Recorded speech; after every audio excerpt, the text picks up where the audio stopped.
pledge allegiance to the flag of the United States of America and to the republic for which it stands, one nation, under God, indivisible, with liberty and justice for all.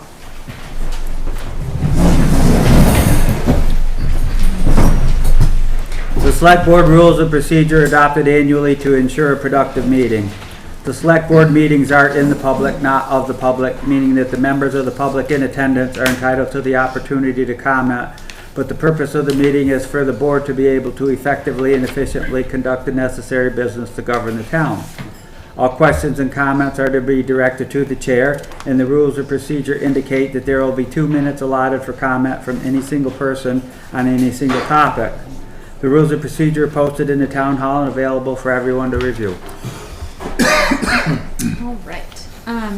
So welcome everybody. I'm Kristen. We have the whole board here: Bob, Mike, Jessica, Tom, and Rich. Mike is our chair, so questions and comments directed towards him. This is our talking stick for PEG TV microphone, so it doesn't project your voice, but you need to speak into it if you are speaking, because it helps to project you to the web. So it's a tool, not a prop. Just remember that. And you flip the switch on and there's a green light that tells you it's working. Bob Morlino is here tonight. That's an addition to address the board about the annual local emergency management plan under pre-requested. Other than that, we just have our usual. I have no other additions or deletions. So, anybody else? Sure, shall we turn it over to Bob? We gotta do the minutes, don't we? Yes. Do you want to do that first? Yes. Okay. The minutes that need approval are from our last meeting, which was March 17th. On some of my documents, I wrote March 14th, so sorry about that if anybody caught it. We weren't here on Saturday, the 14th, but those are what need approval. I'll move on those minutes. Thank you. I'll second Rich's motion. Thank you. Any more discussion? All in favor? Aye. Opposed? Carried. Bob Morlino. Thank you. So this is the time of the year where we have the annual adoption of the local emergency management plan. I don't have the plan to give you. Normally I give you a paper copy, but the plan hasn't changed. The only thing that changes are some of the names and telephone numbers, but the content of the plan is exactly the same. This is the form that that Mike signs. This is the chair of the select board has to sign this, adopting the local emergency management plan. So I'll have that for you by your next meeting. I'll have your copies for you. I don't know how often you read it. I would like it electronically, please. I can get, if you would all prefer it electronically, I can just send it all electronically. I would also. So I'll give you this form. There's 2 places to sign it, Mike. This is what we do each year, nothing unusual. I do want to say that I do want to come back and spend about 20 minutes, 25 minutes in a future meeting explaining the local emergency management plan. I haven't done that probably in 6 or 7 years, and I think it's important for the select board to understand what their role is when we have a townwide emergency, what things that you may be asked to do or will be asked to do, or things you may ask me to do as emergency management director. So I'll come back with, put it on the agenda for one of the next meetings. That'd be great. So this is the form. Should have a motion. I'll move that we adopt the local emergency management plan. Is it for 2026? It's for 2026 till, it's the annual plan, so it'll be till the next June 1st. It has to be in by June 1st. I'll have it in next week. I didn't have to do very many changes to it. So. I'll second that. Any more discussion? All in favor? Aye. Opposed? Carried. Thank you. Thank you. Julie? I just have one thing that I wanted to add to that while Bob was still here. Jessica and I are participating in the capital planning pilot program, and our RPC is involved in that. And I will say that Maggie from our RPC in one of our earlier meetings mentioned that she has some gold star emergency managers in Vermont, and Bob is one of those. We're very fortunate. Thank you, Bob. Thank you. Is that real gold, Bob? Thank you, Bob. Any announcements?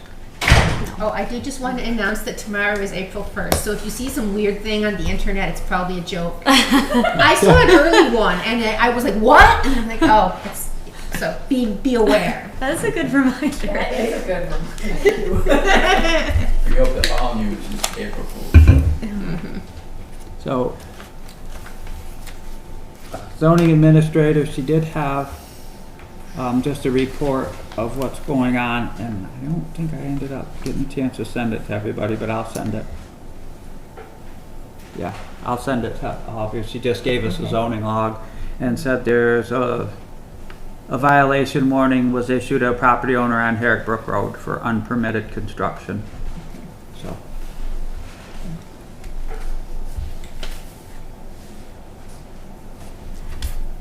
Planning Commission? Yeah, are you? Two reports. Yes, we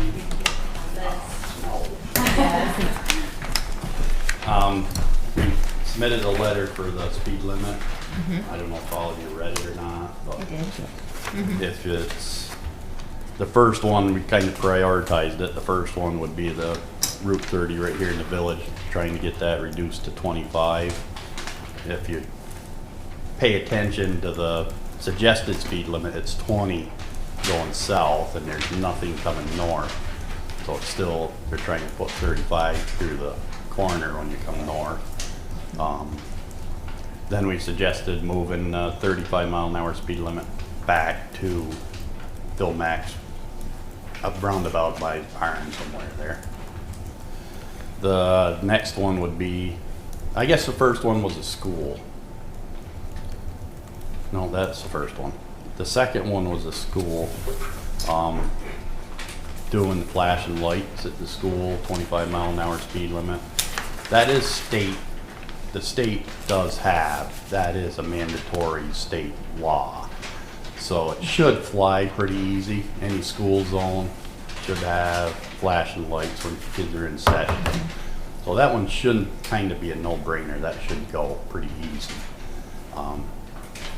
And then the fines are, Tom probably knows more, fines in school zone are doubled at the time of when they're flashing. So probably pay for itself pretty fast. Probably I'll be the first one. But, so that kind of does that. And then the other thing we talked about was maybe trying to come up with some kind of a plan for the overweights on the roads, more how to handle it, what to do. I don't know if you guys are real, I kind of started looking into it more the last month, and there's quite a bit to that law. The biggest advantage to it really is the permits we're supposed to send in for every year. They're like your trucks would be like $4,800 fines on them if, you know, if the town decided to press it, versus these signs that would put up the mud season signs.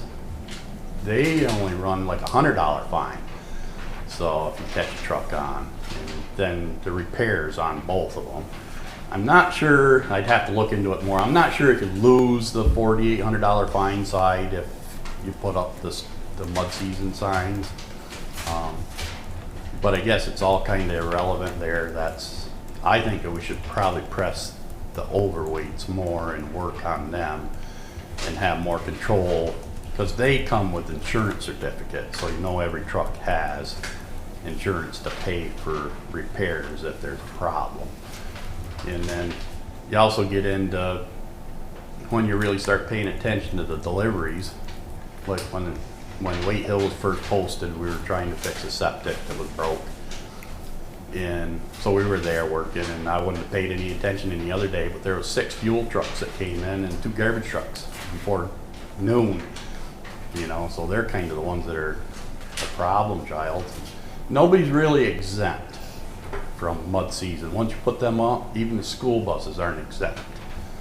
So it's all up to you guys to decide who is and who isn't, and what you want to do and when you want to put them up. It's kind of vague on that end of it. So it's up to the select board how you want to enforce it, what you want to do. And that's just a little bit I've looked into it. So, you know, we were trying to look into whether you would support the planning commission, look into it more, coming up with a plan, kind of something that was uniform from him to the next guy to the next guy, and then the next select board members, whoever, you know, just so you had something that was a little more user-friendly. Make it a little easier to get taxpayers their products they need without, you know, because we put a ton of money into these back roads.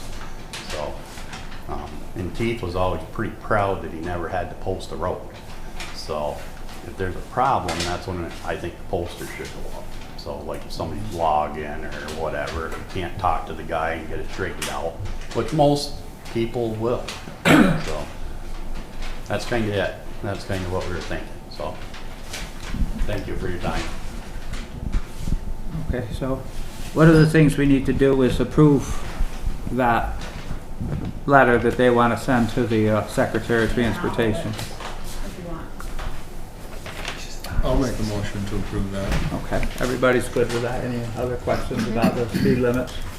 I do have some questions. Uh-huh. Over by the school, Leon, that section of road where you guys are proposing the 25 mile an hour, that's posted 30 right now, but is it state posted? that's what I'm asking. No, It's not, they're not the right speed limit. That's 40 everywhere Yeah. else, correct? Is a suggestion. Yes. 30 is a suggestion? Yes. Is it 30 suggested through there? So if you Google the state, Vermont state school speed limit, it's pretty interesting, really.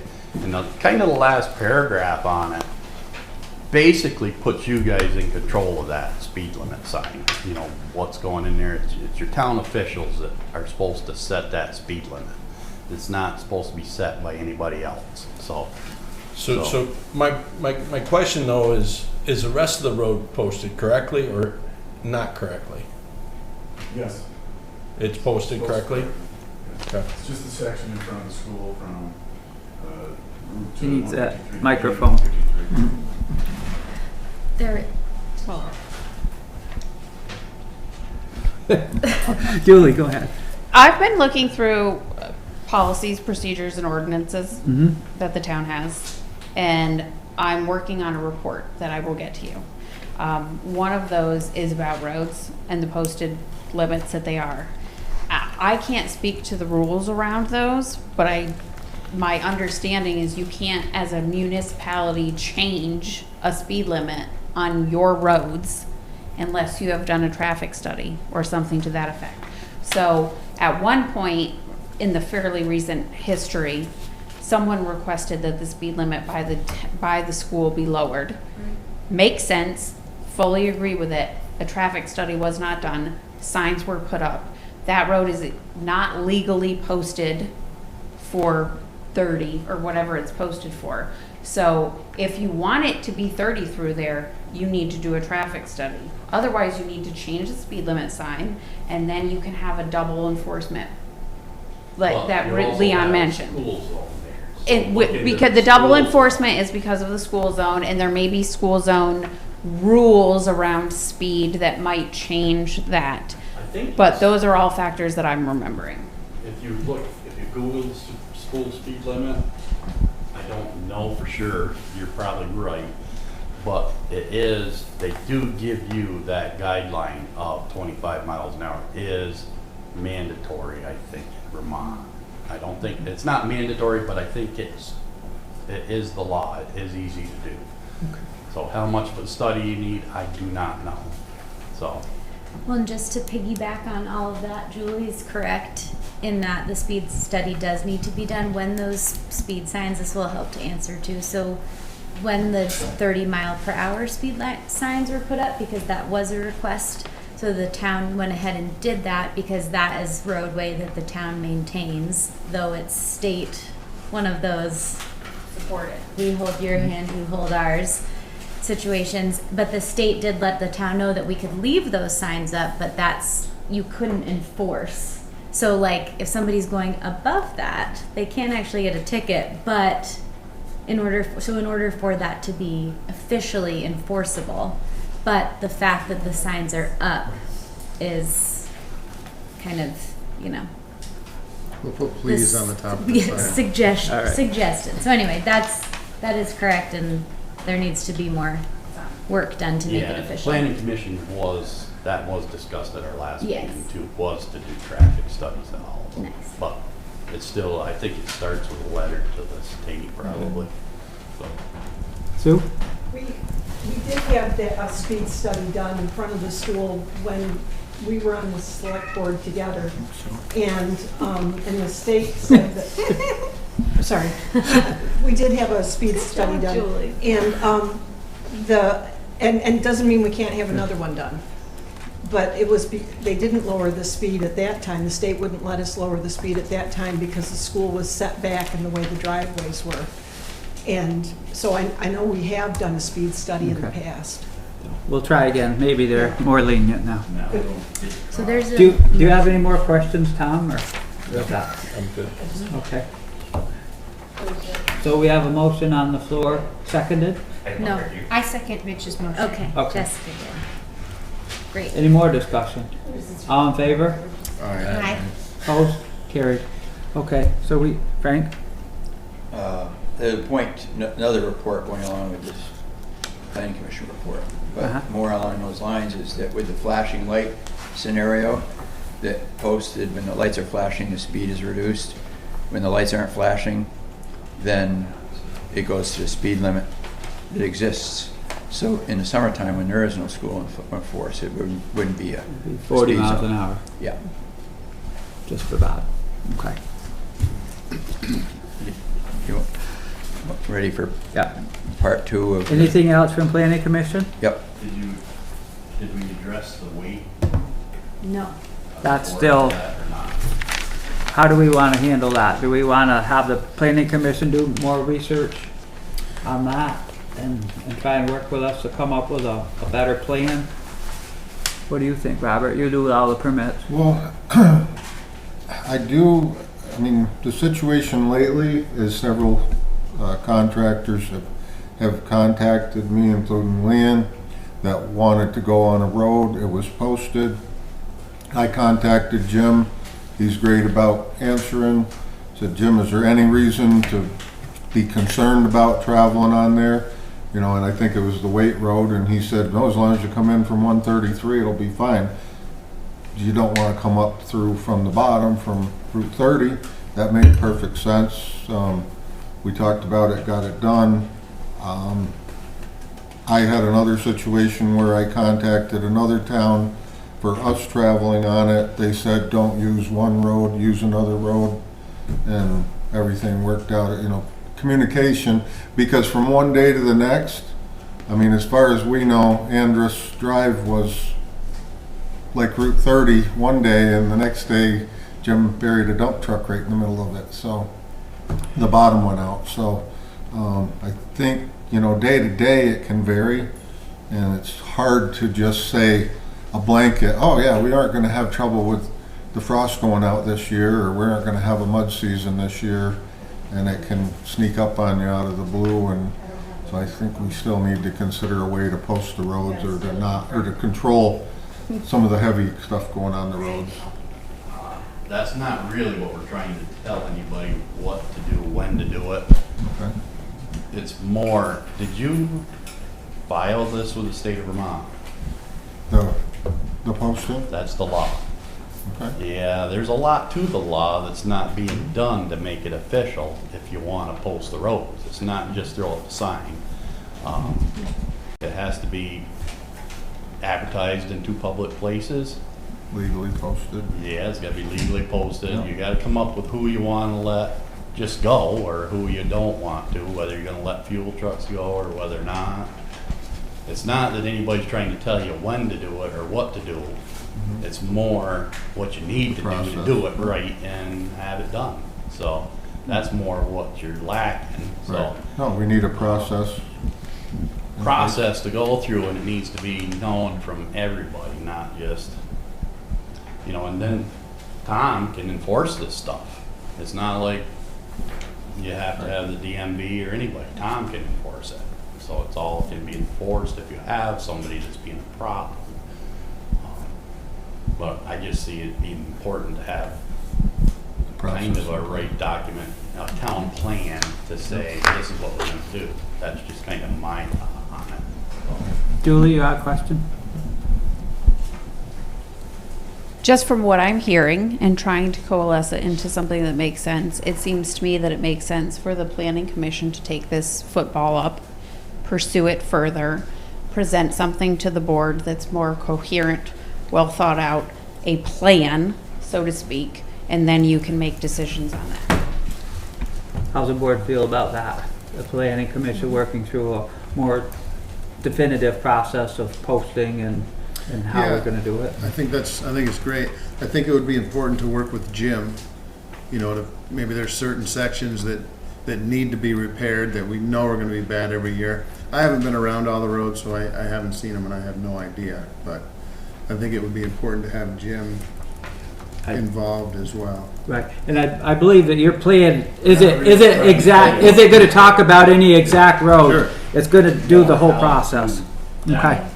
A general overview, so that we've gone through all the guidelines, so that Tom can write a ticket and. Yes, he can go and see the people, and Okay. even if you don't wanna write tickets, that's fine. Right. It's more that he can go and talk to them and get it alleviated, so we're not wrecking the roads. Yeah, That's more what I also like that, the idea of the planning commission coming up with it, because it does seem like, from what I'm hearing, that there are some rules or regulations that perhaps we aren't following to the T, and it would be better if we knew about those and were able to do that. And like you were saying, in the future, if it's a different select board, we want to have a written down policy, so they know, if it's not Bob in the future, someone might not know how to do it, so we should have it.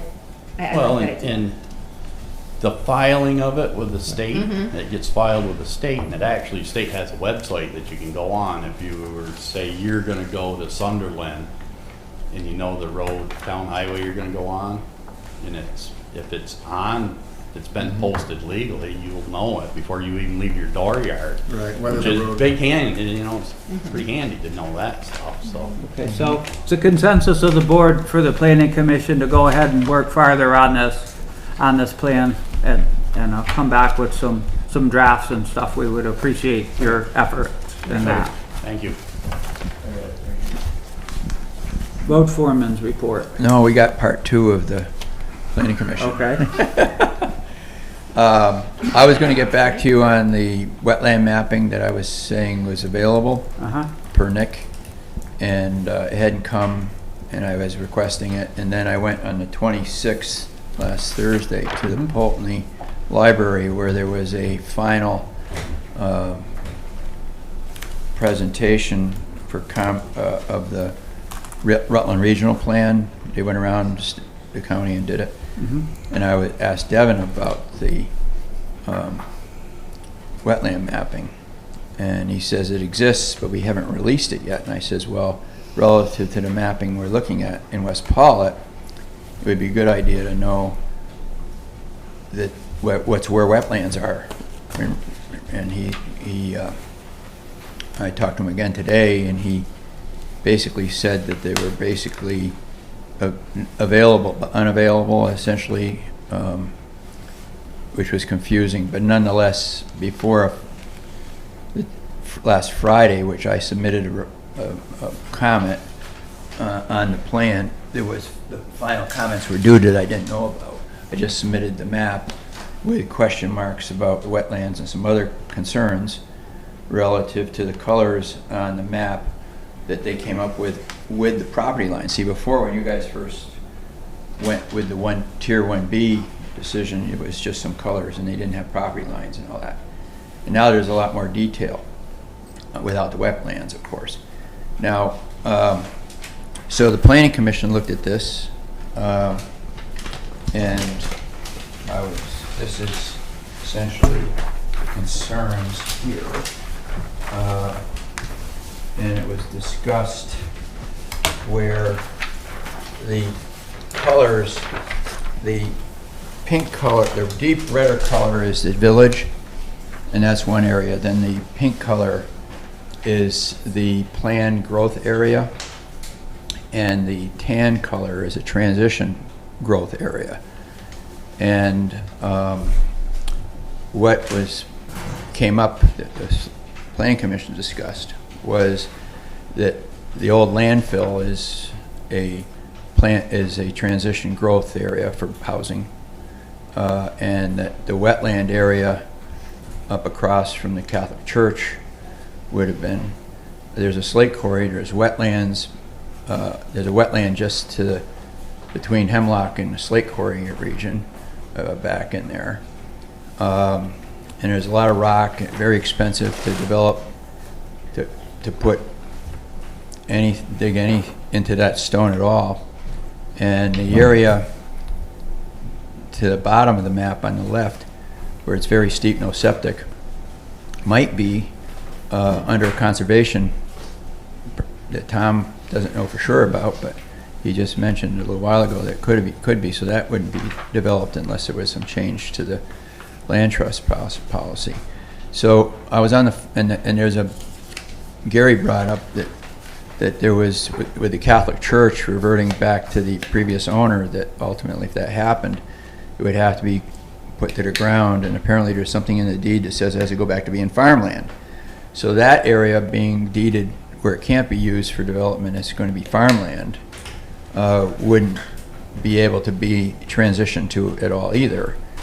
So I was in a discussion today with Devin. He had the map in front of him because I made a comment and I asked him to point out one lot on the map that was something that could be developed in the future.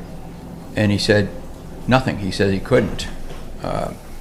And so I says, then what's the harm in removing these colored areas from the county LURB map? That's the 181 map.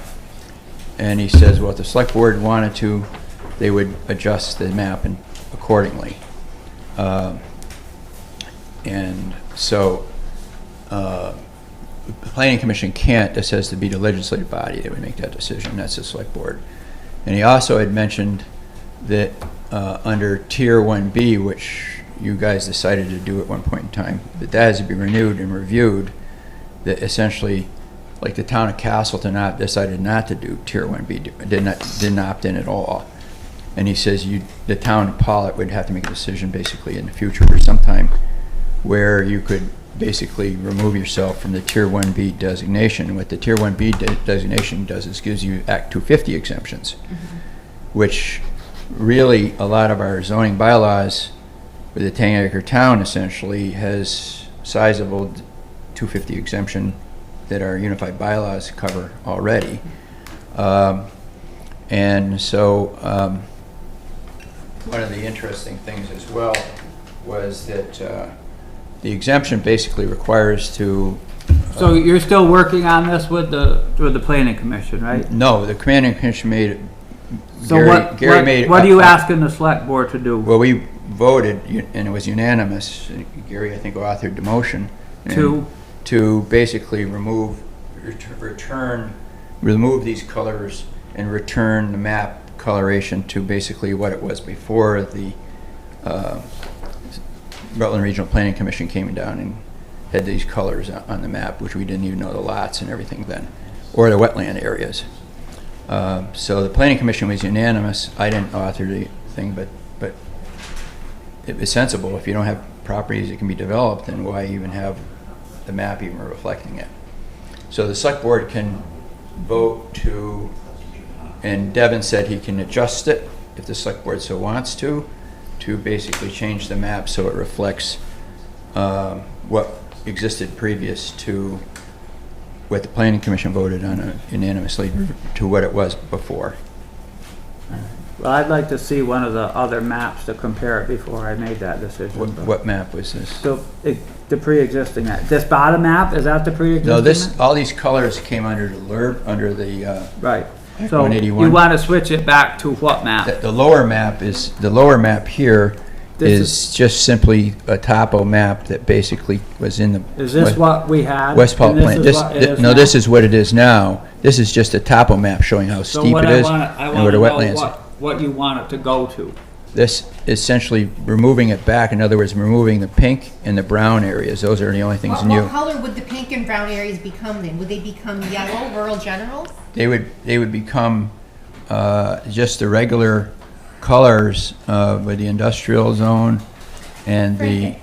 I think that next time what would be good would be if you could bring the map of what you want. the board to accept, because right now it's hard to picture No, you just that. no. Essentially, we'd just be eliminating the tan But and Right. pink. we're not They going to wanna do it see- if you don't give us a map with the colors that you want on it, Yeah. okay? So you can eliminate it, but they need to see what those colors would become.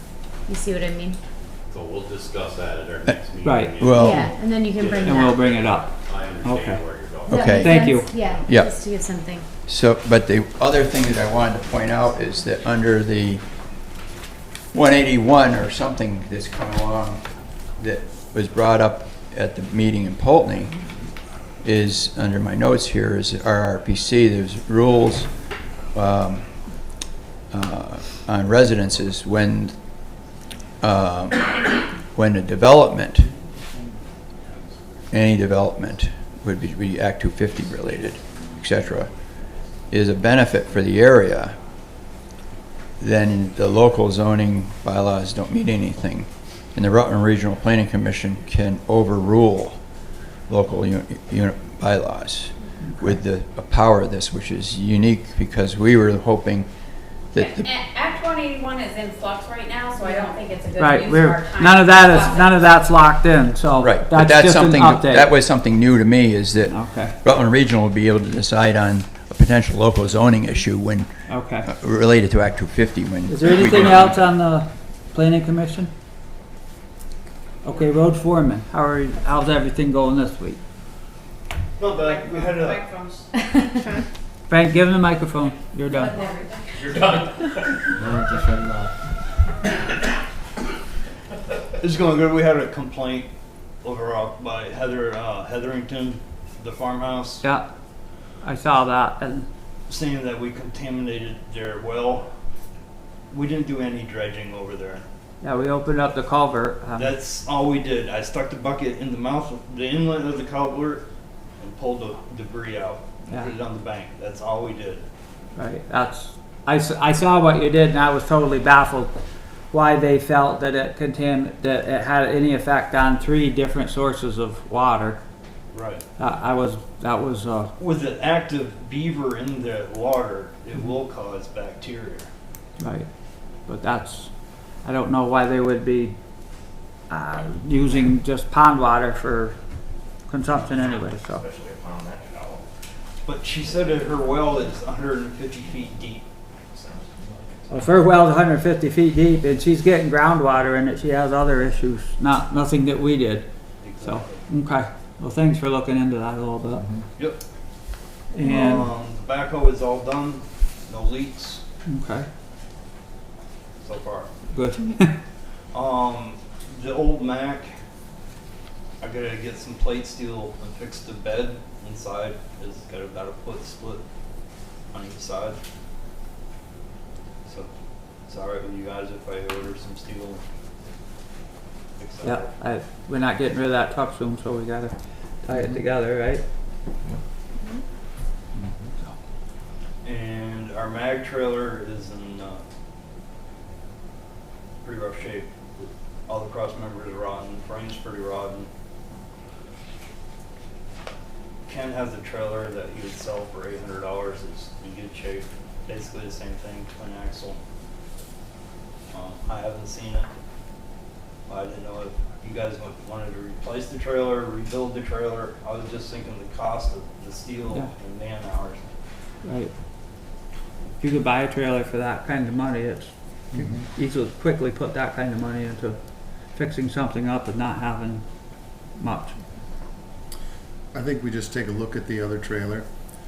I can come over and take a look at the one that the tank's on now, and then look at the one Ken has. I think it's a good idea. Yeah. Should take a look at it first. So, okay, so we're interested for sure, so. Do you know what the axle rating is on Ken's trailer? No, he just, we was looking at it the other day and he said he had a trailer that he was willing to sell. Okay. That's all I know. That's all you got. Do you got anything else to report tonight, or?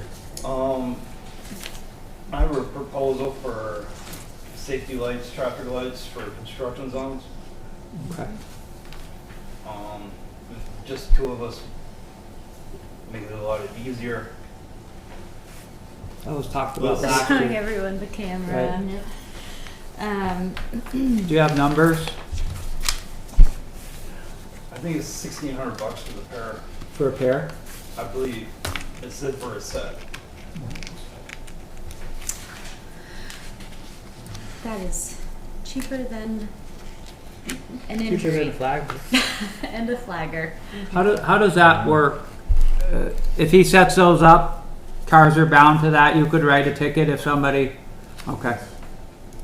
And I'm sure there's criteria, how far you've got to be from where you're working and that sort of I thing. know the ones from Danby, we could set the distance, our work zone was set for so many seconds. The light would change, vice versa, but it worked great.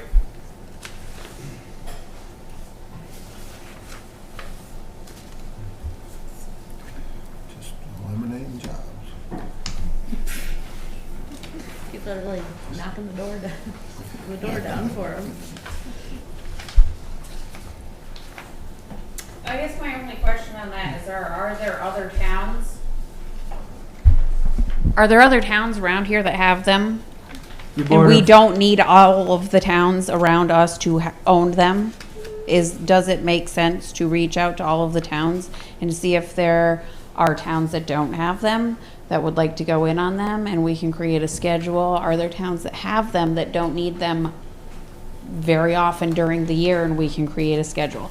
$1,600 is not a lot, but it is another data point in the excessive, in my opinion, excessive spending that goes on across the state as municipalities double down and have excessive equipment that they could easily share.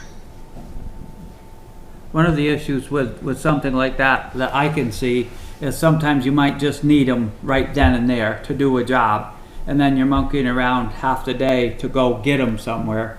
So by the time you've gone on a mission, contacted the right people to see if they were using them or not, it's man hours wasting. So That's fine. I just think that's a question that you should ask every single time that you have a piece of equipment that you want that's to a buy. reasonable question to ask. So Mike, Tom has Tom? Don't quote me on it, but I think you have to have signage along with that. Okay. And it has to be placed, I think it's 50 feet prior to those traffic lights as well, so. You may want to take that into consideration purchasing those signs too. Do you already have the signs? Yes. Traffic light had. Traffic signs. Road work, 1 lane ahead, and be prepared to stop. Yeah, I think you still need the traffic light. Okay. So we may need a sign to go with that.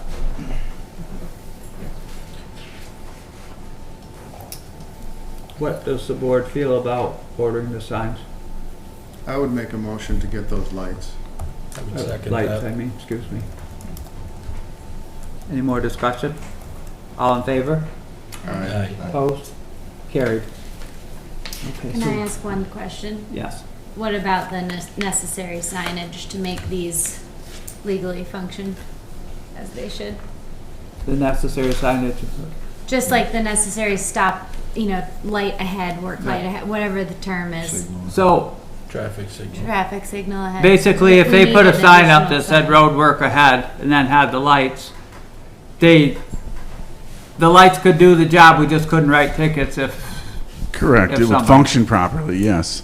But I think in order to be enforceable and give the public enough notice, you need the signage that states specifically that there's a traffic light traffic ahead. light. Yeah. Okay. All right, so we'll have to get the quotes on those signs and, I know Danby sets up, a lot of times they set cones up too along with it. okay. So I don't know if you got sufficient cones to do it or not. Yeah. I know they'll guide whatever lane you're supposed to go into. Cones. Anything else on the road foreman's report, Jim? Or?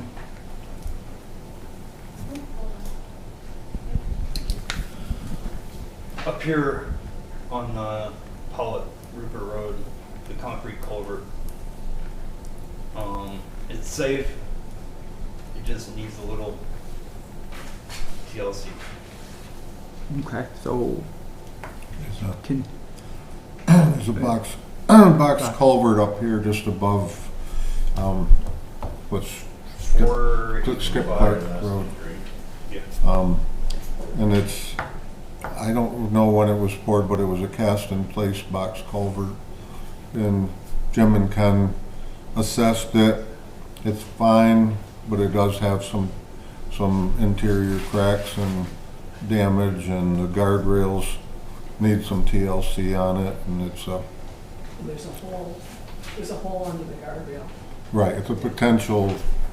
do we need to hire somebody To do it right, it's gonna be probably a serious project, to do a lot of different repairs to it, so we need to have it inspected and look into. professionally repaired? Right, Okay. it's not, our guys can, probably when the time comes, get the guardrails disassembled and moved out and do some prep work and do some help, but there is some, the box portion of the culvert is, it's on the lower end, Jim? Is it Yes. the lower end of it is on the outlet is Okay. starting to damage, and you can see there's some rebar exposed and stuff. Most of it is exposed is on the inlet side. Okay, Then the wing walls. right. It just gets real narrow there. If there's two cars, it's hard to, it's tough getting through there. Julie? This was a project that was already identified by James last fall, and it has been run through the ringers of the state of Vermont because we had talked about putting this together in a Category B Better Road grant. And the state had indicated that it would be a better use to apply for either a Better Back Roads Category D grant of about $60,000 or a Town Highway Structures grant. Currently, we have Town Highway Structures or paving grant that is due. The intention to participate in that or a project being identified, that needs to be done by the 15th of April. So there's already in place a lot of pictures. James had a well-written thing that he had put together. So all of that is in place to proceed. So you guys should probably decide either at this meeting or the next meeting if you would like to apply for the grant that you would need to apply for is either paving or a structures grant. It is highly unlikely that the town is going to receive either of those grants because we received a paving grant last year for $200,000. However, School Street Bridge prior to that. yeah, however, Patrick Wilson has indicated that they like to see the need, so we should apply for a grant either way. So we should either decide on that culvert project. A lot of the work has already been done, and I have it on my computer. Or we should pick a roadway that is in need of resurfacing and apply for a grant for that, knowing that the amount of energy that we put into it should be minimal because the likelihood of us ever getting it is small, but it does express a need. that the state needs to know about. So then, the question now for everybody is that the most important project, that box culvert or paving? What do you think? I'm curious what the amount of work that box culvert needs. If it's only a few $1,000s and we can get it back to snuff, then fine. If it turns out to be, Who do we get to fix something like that? Before I forget, I'll also feel like there's like a hydrological study that needs to go along with it, and I don't know that we've done that or that there is one that is existing. And the real problem is that you're running up against your next meeting is on the 14th, and this application is due by the 15th. Mike, just one little add. Yeah. I think while paving might be important, all signs point to, since we just got a paving grant, Yeah. Patrick has made it pretty clear in meetings that I've had with him in the past that 2 years in a row getting the paving grant is pretty much guaranteed not to happen, just because of the way they try to space it out. So I think that while paving might be important, we might be a little bit further ahead. Paving is always going to be necessary, but to express the need to repair a culvert, which is required for the functionality of that roadway, which is quite obviously in disrepair, we might be further ahead getting some support from the state rather than just saying, well, we've got another road that could stand to be repaved. While that's important, that's pretty run of the mill, and that's guaranteed to happen every year. So something to consider. And Sue, you said that you feel that roadway is narrow. Yeah, because where the, I'm sorry, where the guardrail is, underneath the guardrail and into the road is a hole that goes down to the, through the culvert. So that if you're driving down the hill and somebody's coming up the hill, everybody's sort of squished toward the middle. I've got it. Yeah, I got to go up and take a look at it myself. I don't understand this. If the culvert's 42 feet long, how it could possibly be narrow there? It doesn't make any sense. You got to look at it then. Yeah, Right. I was. Right. Right, it's really, yes.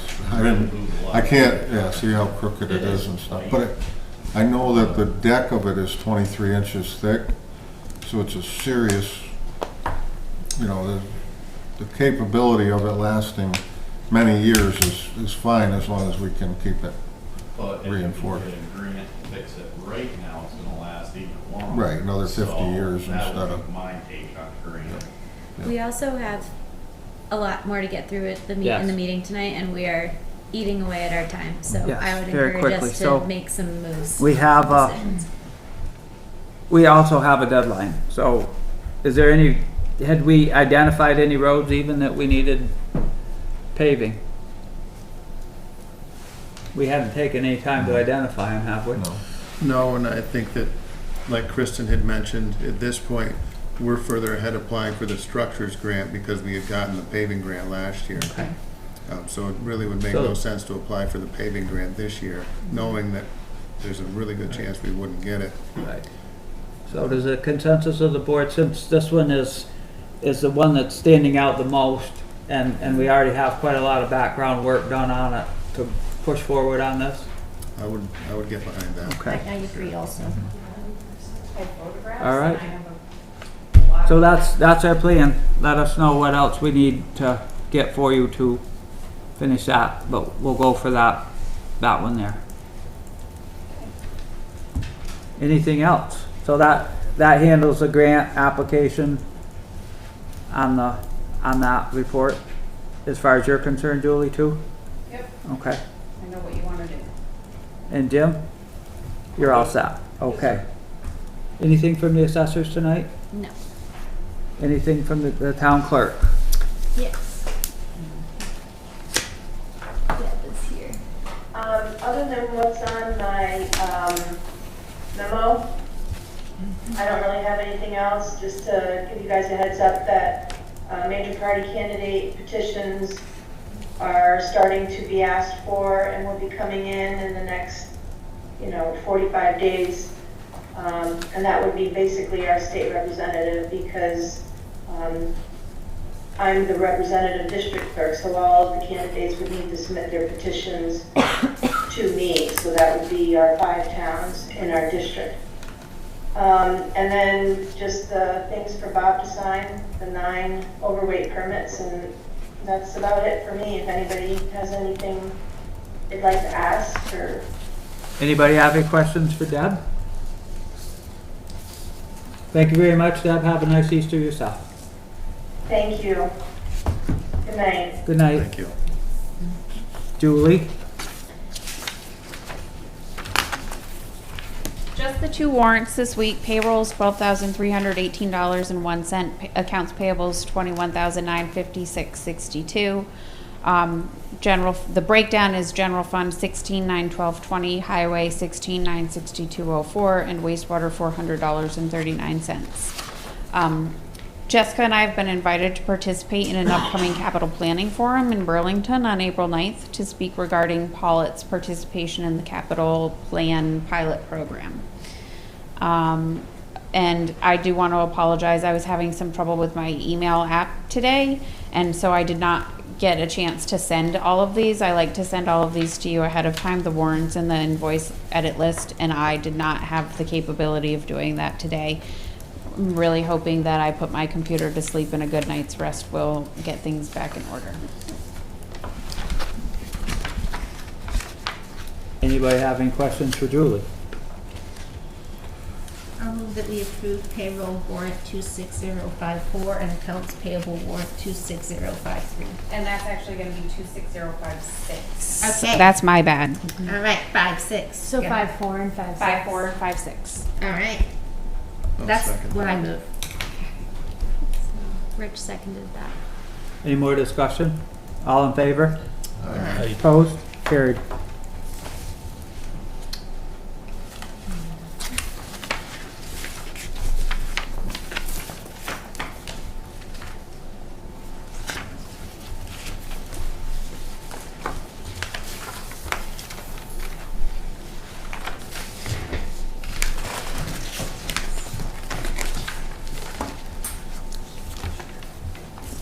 Did Bob Morlino have anything? Nothing tonight.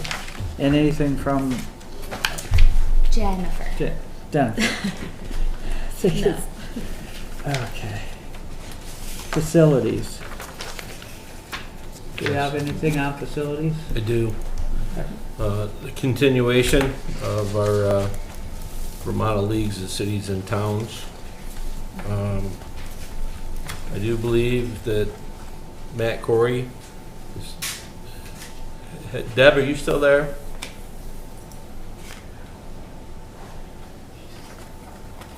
No. She went to the beach. Good for her. She's there, but maybe not. She's here in spirit. Yeah. Super. I don't know if he's came here yet. Does anyone else know? He hasn't? not. I don't think he has. Okay. Because he was supposed to come... I think he came and inspected, but I don't think he did any work. Okay. He said he had to order parts, most likely, so is that... So that'll take care on the the clerk's office. I On am the, here, Tom. hey, Deb. How was the beach? We were asking about Matt Corey coming. Okay, yeah. He did come in. I think Julie just said that. Yep. He did come in and look around and said that he had to order up some parts. Okay. So the emergency lighting is what he was looking at on this risk management report. The next one is a behind the stage, and we'll have to have a contractor put a chain up there. I don't know how you want to put a chain up there though. Here's your options. How about you move the ladder You wanna just all the put it way on down to the floor? basement, and it ain't a problem no more. Okay. That would be, And I can do that. okay. Excellent. Problem solved. What? You're not gonna throw it out the window, are you? What a nice, inexpensive way to Hook it solve out this the window problem. and Very Vermonty. Yeah. And it ain't a problem no more.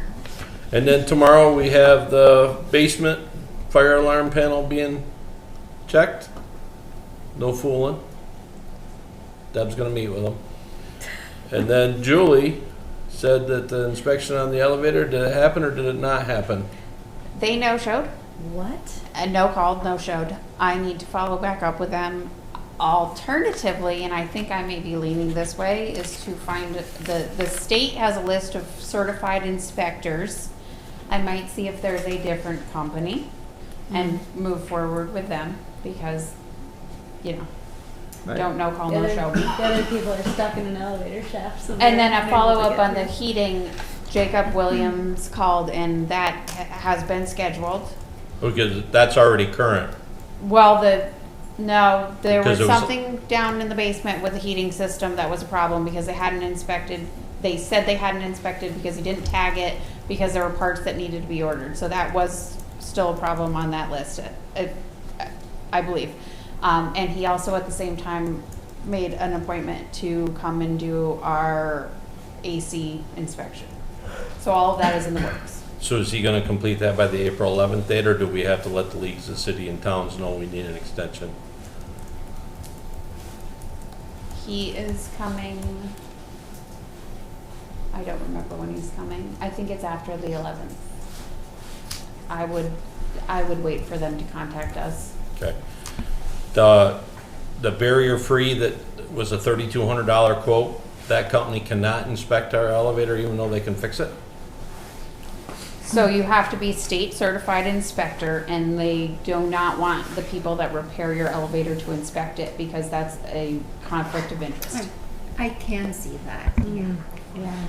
So we need to, They should be. they should be able to do both.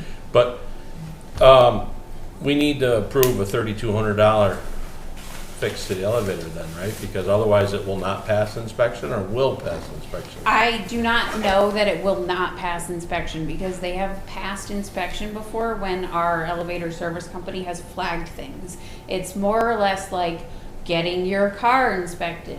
Is it a safety issue or is it just one of these dumb things that we tick off? If it's one of the dumb things that we tick off, we tick it off. We tell you, you need to replace this, but it's not going to impact our ability to say this is safe to operate.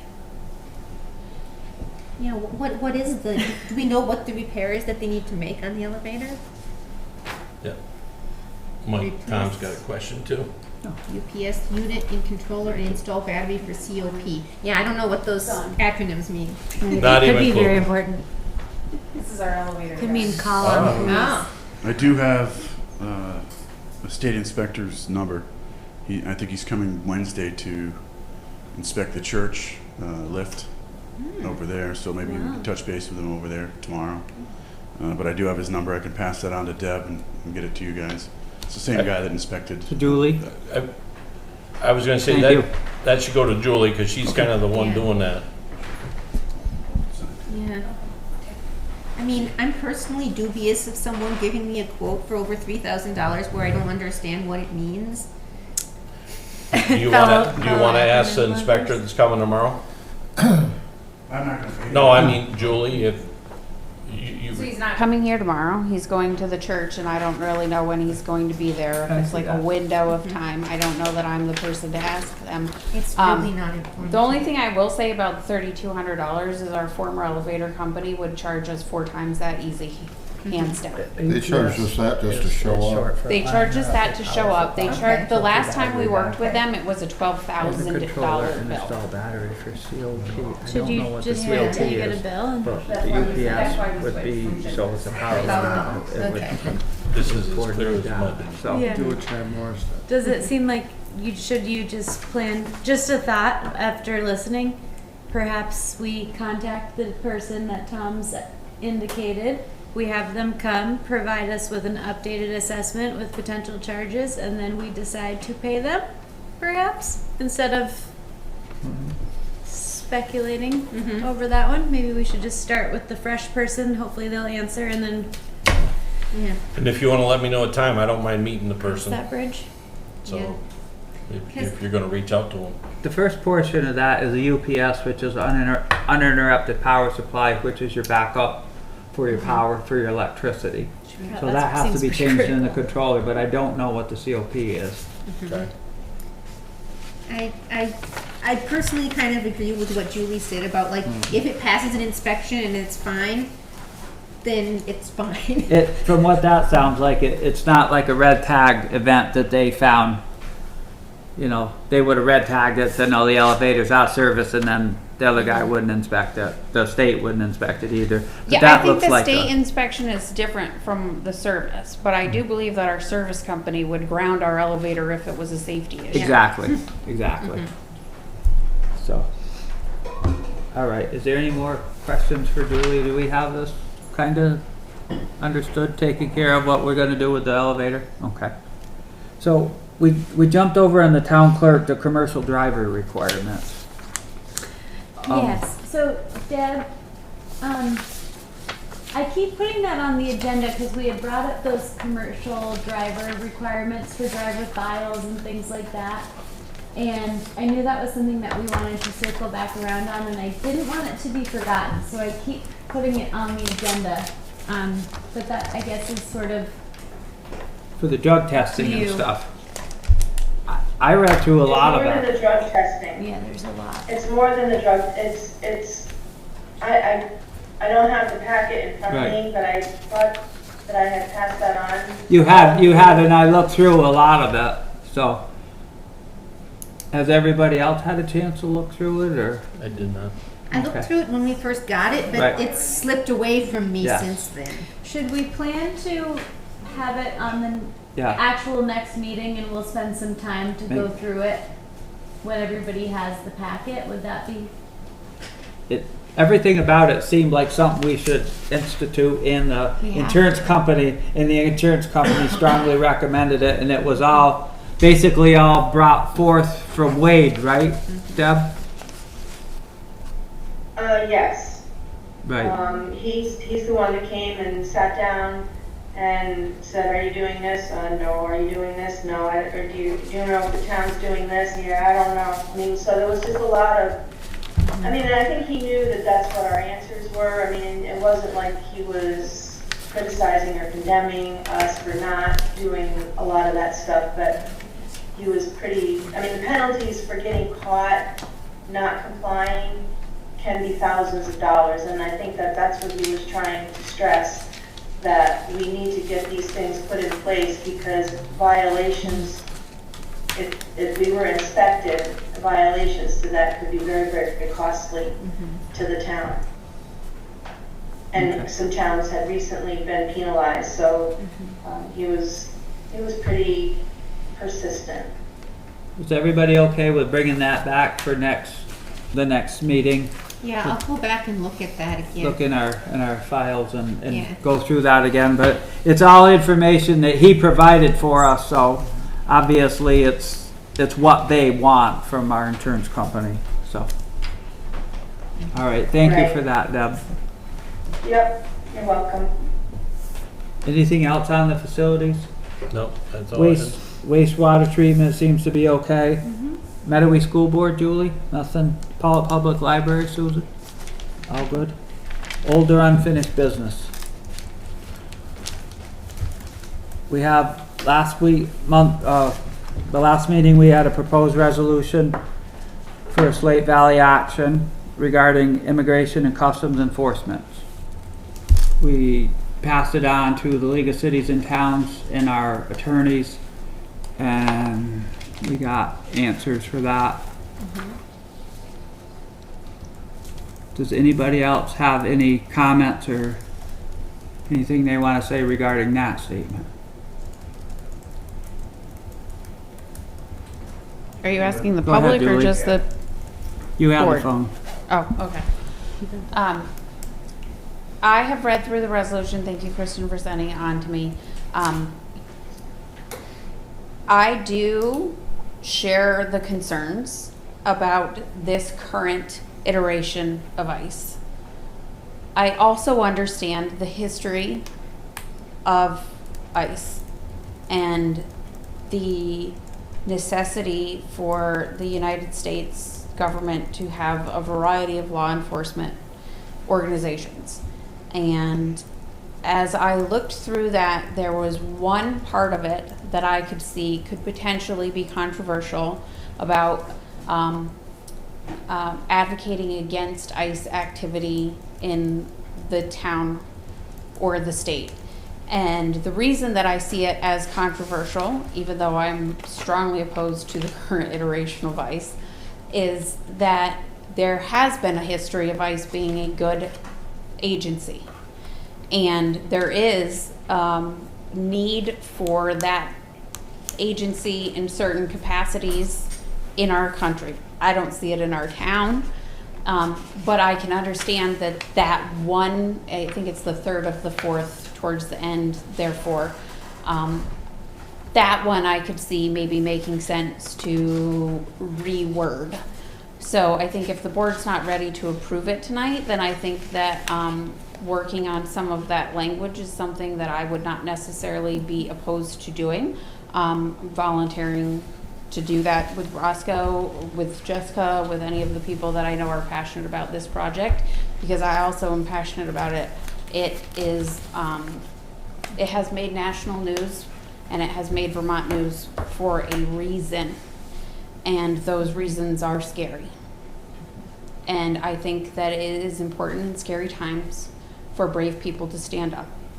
And I'm happy to be one of those brave people. However, I also am a reasonable person who understands that people may find problems with the specific language that has been used. So that is where I stand. I think that you should probably support the resolution. If you have a problem with supporting the resolution, then I think that working on the language of that one specific part should probably alleviate all of the problems, because everything else that was in it I found to be factually accurate. That is all I have to say. Okay, thank you. Gary? So the part there's a few parts that concern me about this. And it goes back to the inclusion statement that the town adopted, which I was on the planning commission and didn't agree with, because I am a firm believer in show me, don't tell me. And Pawlet, as long as I've lived here, has been an extremely, like, you don't even need to ask for an invitation into anybody's house. You basically, you make friends and it's like, hey, what's going, you know, like, but the point is, it's a very welcoming community. And one of the things that I pointed out was, you know, right on my road, that farmhouse, John Jackson, he was a runaway slave. You know, like, this town has been very inviting to many people over as long as I've been here, and then some. The thing that bothers me about this resolution is it's always messier to clean up a mess than it is to avoid the mess. And I feel like the news definitely portrays one-sided depending on what you watch. The one thing that really concerns me with these protests is they're always peaceful until there's that breaking point. And everybody in this room has a breaking point. And when you have people in your face shoving you when you're trying to do your job, that is no longer peaceful. So, you know, and you have to understand something also, is I've brought a couple of guys from Mexico here for the last 3 years. This will be year number 4. There's programs out there for them to be here legally. We have rules and laws in this country, in this state, and in every state for a reason. You can't just have an open border. You just can't. So you end up with chaos. And that's exactly what we're seeing, is chaos. These people are here to do a job, and if everyone stays out of their way to do their job, then it's 9 times out of 10 peaceful from what I've experienced. So the other thing that we all seem to forget is, wasn't it just last year there was a Border Patrol officer who was shot and killed by somebody who wasn't supposed to be here, right in our backyard? So let's not forget about these things. There's reasons for the laws, there's reasons why they're doing their job. And there's legal ways to be here. And you can contribute to our society legally. My guys pay taxes. Every single week they get taxes taken out of their paycheck. They pay Scott Cleveland rent. Every single month they pay him rent.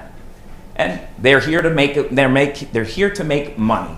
And that's, you know, they send the extra home.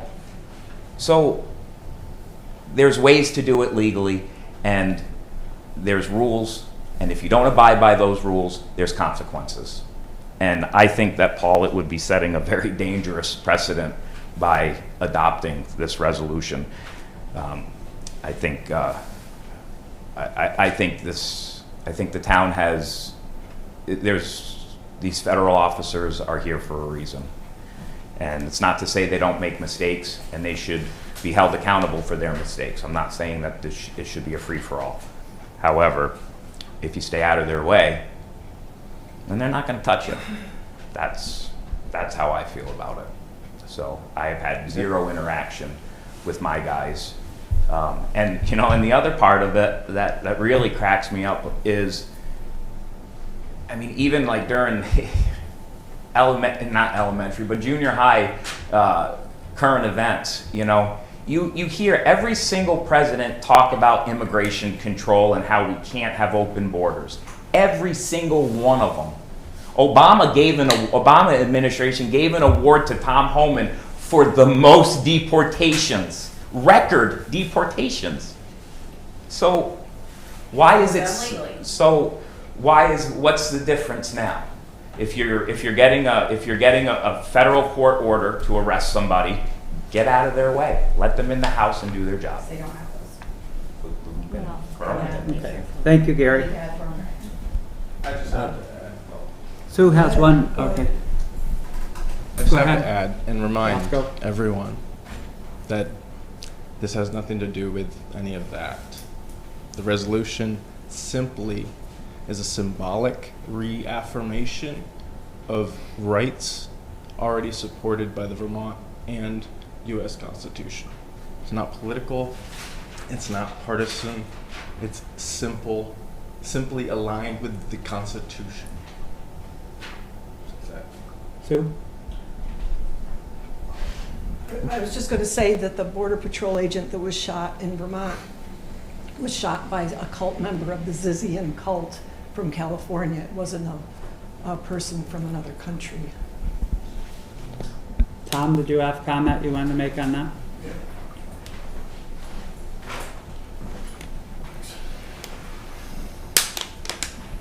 So, I just feel it's a redundant policy, or it's a resolution. We already have a fair and impartial policing policy that we've adopted in the town, which guarantees the exact rights equally for everybody.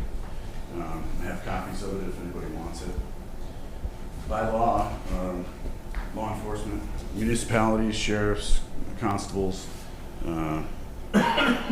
we're obligated to adopt this policy, which basically means Vermont law enforcement cannot enforce federal civil immigration laws.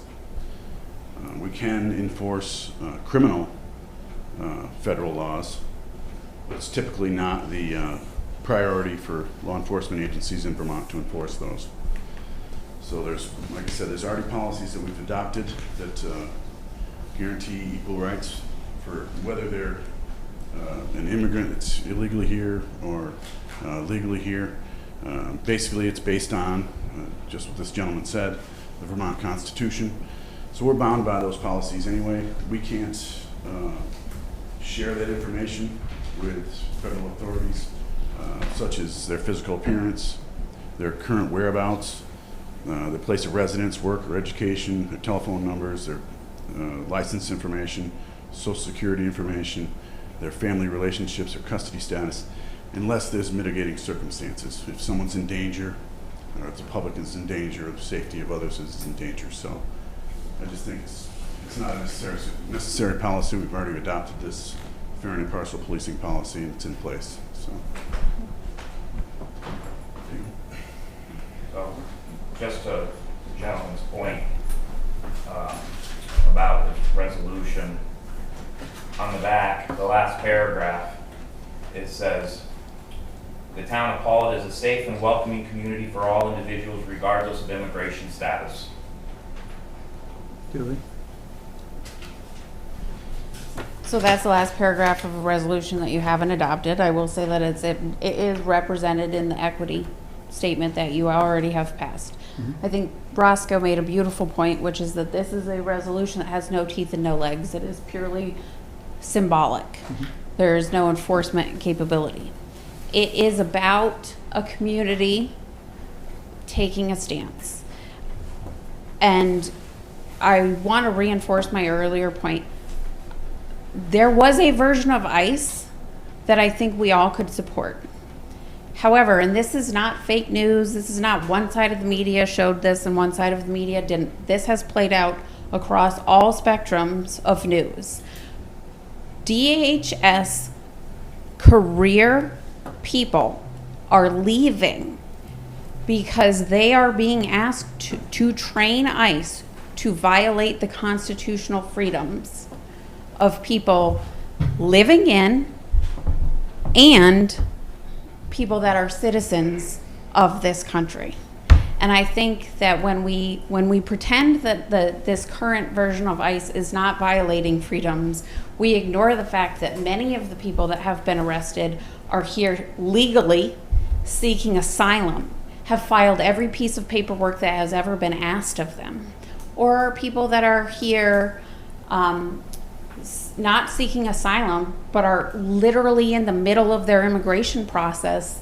And instead of allowing that process to proceed, they're showing up at courtrooms and arresting people, and they're detaining them for unknown periods of time.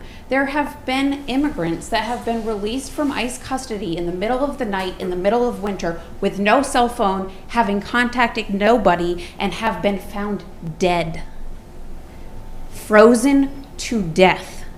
This is what's happening in our country, and I honestly stand for people that are brave enough to bring this up in situations and settings like this. Thank you, Roscoe, where this shit ain't easy. It is controversial, and I don't think it should be. I really don't. I believe in law enforcement. I believe in them being trained appropriately. I believe in them using tactics that are legal. I believe in them having mandated judge-signed warrants before they bash in somebody's door, rip them out into the middle of the winter in their underwear when they're asylum seekers here legally. This is all things that are happening.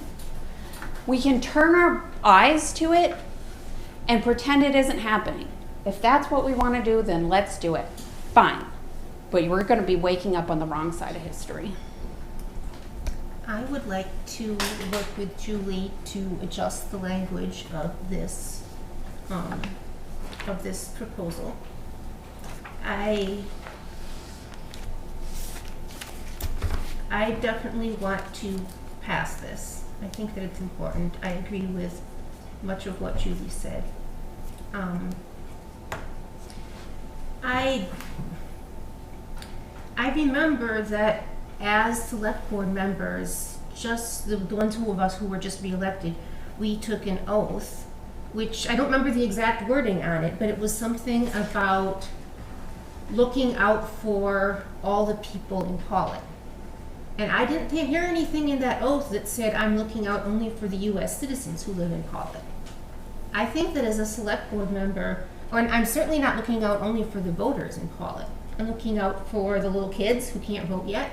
I'm looking out for people who are tourists here from other countries.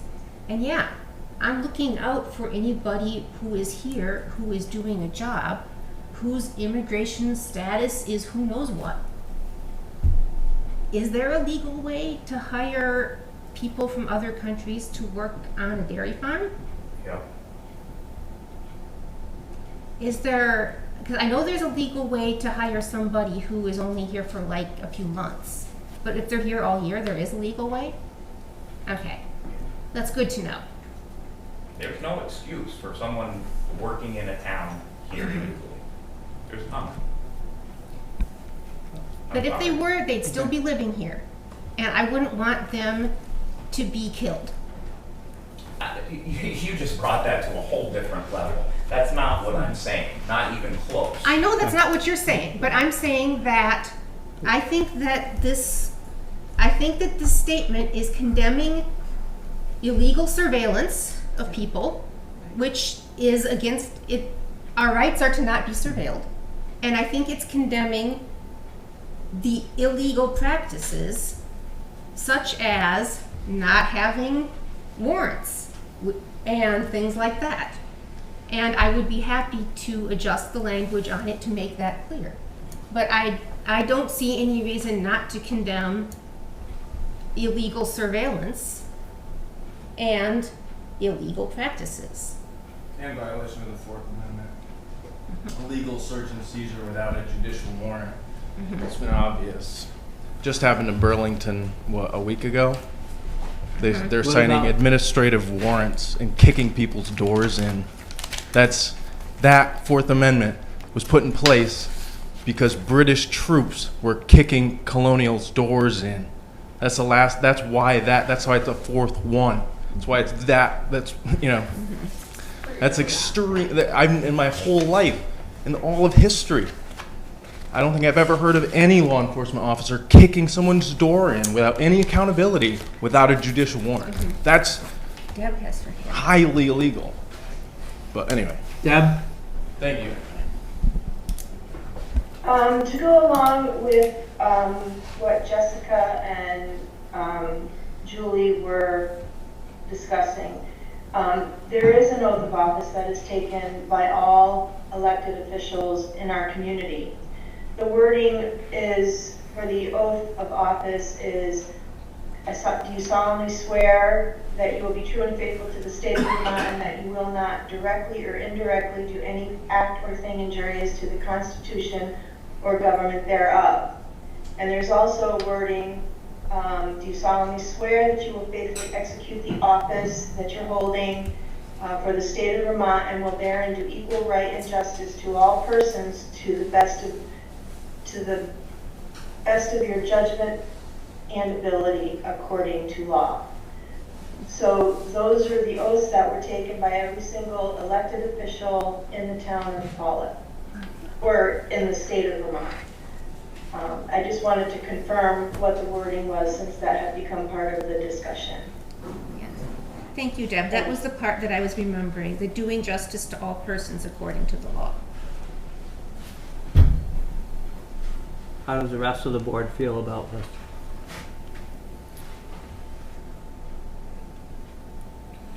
If they would like to change that last paragraph, I think that would be fair, if that's what they'd like to do.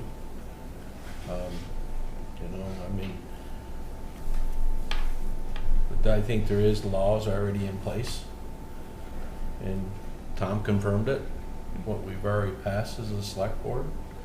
But I definitely support human decency to fellow people, period, So, but I think there is places and articles and already in place for this. Anybody else have any? I thought we kind of already addressed part of this with the adopting the DEI policy, but I really didn't care for the wording of this. If you want to reword it, rewrite it. It seems to me like we're trying to rewrite the Constitution, and it's already pretty clear in the Constitution. It's how it's interpreted, but I think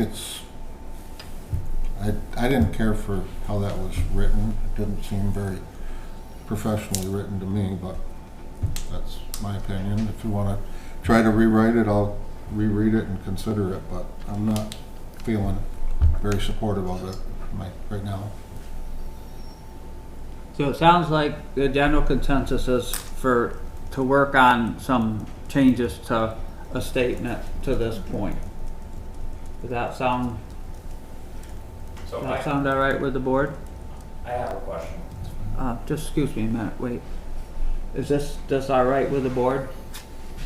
I feel like we've already addressed this with the inclusivity statement. I don't think this is the platform for this. I think if you want to protest ICE and what's going on, I think that's great. I think that you can put a sign up in your dooryard and protest and go to protests, and I think that's the platform for it.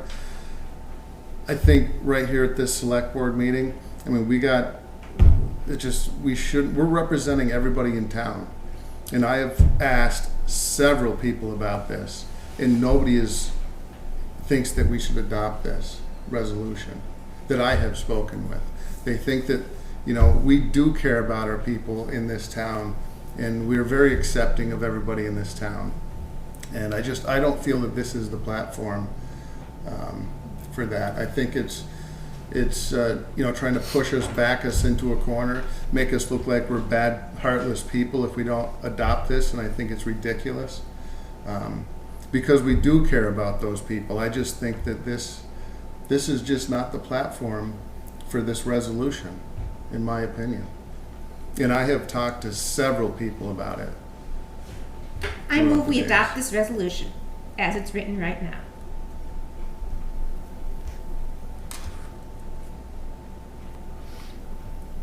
In order for this to go to a vote, it would need a second. I know that. Is anybody willing to second this?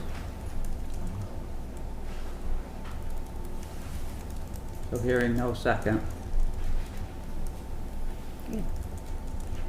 So it seems like there's several sides to this, and one of the things about adopting this resolution would show that all the people in town stand 100% behind this resolution, and I don't know that that's correct.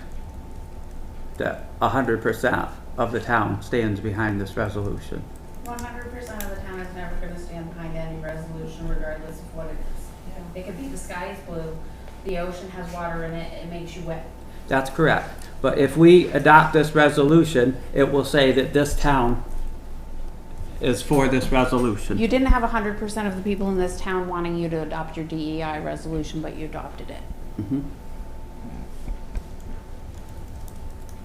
Gary? So my question is, like I said with the inclusive statement that we had to put in the planning commission, or in the town plan. If these are all already laws, with the exception of the last paragraph, isn't it kind of redundant? It's a reaffirmation. So with the statement, regardless of immigration status, let's break this down into something very black and white and simple. If a complete stranger came into your house and was sitting at your table eating, how would you feel about that? So I just feel it's very redundant. Roscoe, you had your hand up for one last statement, and then we got to close this Actually, yeah, I was just discussion for this evening. Yeah, no, I was just gonna add that I would be in agreement with an adjustment if that's what needed to be done. Anything that would support the spirit of the resolution is what I would support. And I believe in the present moment, not in the past as much. And what I feel and see these things need to be symbolically reminded, because they're not being abided by. Because they are ideals, and ideals are invisible, and they need to be supported by belief, collectively. So when in tough times, symbols are extremely important. That's why we all sit in awe when we look at the statue of Iwo Jima. That wasn't the real moment that the flag was hoisted. That was a show put together so they could take a picture and make it, but that's important, isn't it? That's a symbol, but it's not genuine. What does it mean? It means a lot, and that's why this means a lot. So that's all I have to say. To me, anyway, as a resident, and I respect the board and everybody's opinion, and I appreciate you giving me the time to speak and bring forth this resolution. So, Mike, I just have one other thing Yes, to add. So one thing that really worries me is we're being asked as a board and an entire town to oppose our federal government in their actions. That's not what you're asking. No. Pretty much. No, it's not. That was my take on the resolution. That's not right. And I think that's dangerous. That's false. All right. Is there any more old or unfinished business tonight? Is there any new business tonight? I do. I got a question, Mike. Uh-huh. I was approached by a resident in the town wanting to know going over to across from the dump on the town property and working slate. Like taking a block, trying to chisel it. I know that we let folks go in there and load rubbish. Right. And take it out of there. Is there an insurance policy? That's the only what that turned into is we had to have somebody that had contractor's liability in there to do anything on that ground. So if they didn't have contractor's liability, we can't allow that in case they were to, any kind of accident was to happen and they were to get hurt. Yep, well, I shared with them that I was pretty sure that they needed to reach out with someone that had excavator and dump truck and insurance, but. Yeah. You could have somebody bring them some blocks and do what they wanted to. But. Excellent, thank you. Any other old or unfinished business? Or new business? Thanks. Yeah, I got a phone call from Craig at ATG. He's the guy that we bought the last town truck from. Mm-hmm. And they have obviously didn't have trucks. He has some in inventory now. Mm-hmm. And the last time we spoke, he was going to get a quote together for us on a few different lease scenarios where there's a buyback value on the truck. So he's going to put that together. Hopefully I'll have that for the next meeting just so we can look it over and see if that makes sense. I think there was a 3, a 4, and a 5 year potentially. That we would lease a fully equipped town truck with a guaranteed buyback. With price. A guaranteed buyback. And a guaranteed truck at that time. Right. You know, like now, I mean, we waited over a year the last time we ordered a truck. Well, that may get us into a rotation so that we didn't have a 15-year-old truck that was worth nothing at the end of the term. So we can look at it and see if the numbers make sense. And they'll have a few different scenarios because at some point we're going to have to replace another one of those trucks. Right. That new truck's only, what, 2 years old now? Mm-hmm. Usually we try and go 5. Julie? I would just like to say as soon as that information comes along, I would like it because Jessica and I are working on a capital plan. And so understanding the cost per year and what that rotation looks like as soon as we can to put that into the capital plan because we are working with outside entities that are helping us with that. I had mentioned to him, I gave him a couple different emails and yours was one of them. So, and Jim's yours was another one. Okay. Well, that sounds good. That sounds promising. We need to get out of a rut where we have even a 10-year-old truck in that type of application is wore out, is of no use to us because when it has to work, we need to depend on it. We can't take a chance. So may take us a little bit of time to get into the swing, but it may end up being better at the end, huh? We'll look at it and see. See what the numbers say. Okay. Any public comment? Frank?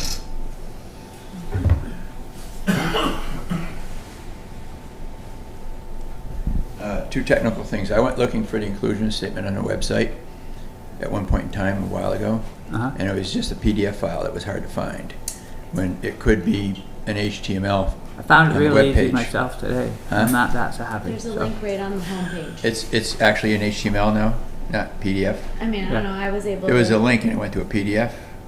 Did you buy a new computer lately?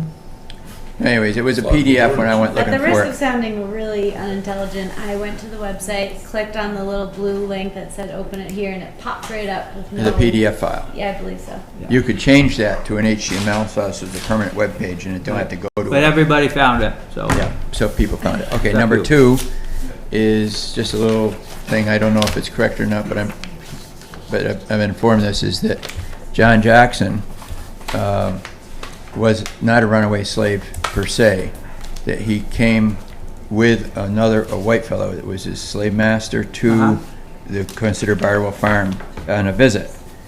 And the owner of the farm opened the door, and there was the slave master. He didn't know it was a slave master, and he welcomed because they were pen pals or something. And then all of a sudden, he looked behind him, and there was this African-American fella.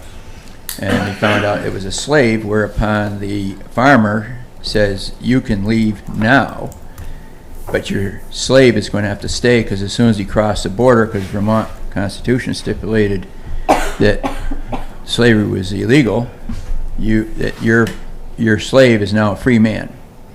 And that's the story I got on it, which is very respectful of how Vermont has operated for many years on that issue, including when it was a country, it banned slavery. So that was what I heard, but no matter what, John Jackson was a valuable member of the community, had many family members still in the area that can be counted, and so that was very good and is representative of the heart and soul of Vermont and has been for a long time.